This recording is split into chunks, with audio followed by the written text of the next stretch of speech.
Hello aspirants, I welcome you all to Nama KPSC Academy for Competitive Exams.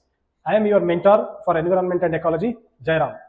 So recent ಆಗಿ ನಾವು news paper ನಲ್ಲಿ ಗಮನಿಸಿದ ಹಾಗೆ 75 ದಿನಗಳ ಒಳಗೆ ಎಲ್ಲ ನೋಟಿಫಿಕೇಶನ್ಗಳನ್ನ ಮುಗಿಸಿ 56,000 ಹುದ್ದೆಗಳಿಗೆ ನೇಮಕಾತಿಯನ್ನ ಅತಿ ಶೀಘ್ರದಲ್ಲಿ ಹೊರಡಿಸಬೇಕು ಅಂತ ಹೇಳಿ ಸರ್ಕಾರದ ಕಡೆಯಿಂದ ಆದೇಶ ಆಗಿದೆ. ಸೊ ಇತ್ತೀಚೆಗೆ ಮತ್ತೊಂದು ವಿಷಯ ಅಂತ ಹೇಳಿದ್ರೆ 350 KS ಹುದ್ದೆಗಳನ್ನ ಕೂಡ ನೇಮಕಾತಿ ಮಾಡಬೇಕು ಅನ್ನುವಂಥದ್ದು ಸರ್ಕಾರದ ಕಡೆಯಿಂದ ಆದೇಶ ಬಂದಿದೆ.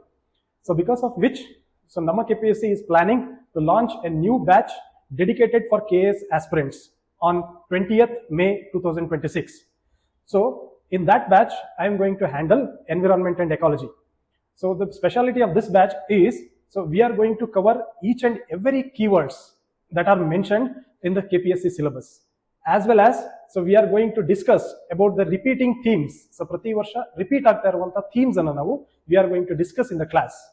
So along with that, I am going to provide you a class notes which is completely updated with current affairs. So along with that, we are also going to conduct weekly tests followed by mentorship. So you are going to have both online and offline classes which is present in both English medium as well as Kannada medium. So are you interested to enjoy the environment and ecology subject, which is important for all the competitive exams right from PC to DC? So then enroll yourself. So we'll meet all of you in the classroom. So for any queries, kindly call to the contact number which has been displayed below. So ಕೆಳಗೆ ಕಾಣಿಸ್ತಾ ಇರುವಂತ ಸಂಖ್ಯೆಗೆ ನೀವು ಕರೆ ಮಾಡಿ ನಿಮಗಿರುವಂತ ಎಲ್ಲ doubts ಅನ್ನ clarify ಮಾಡ್ಕೊಳ್ಳಿ. So I'll meet you in the classroom. Thank you.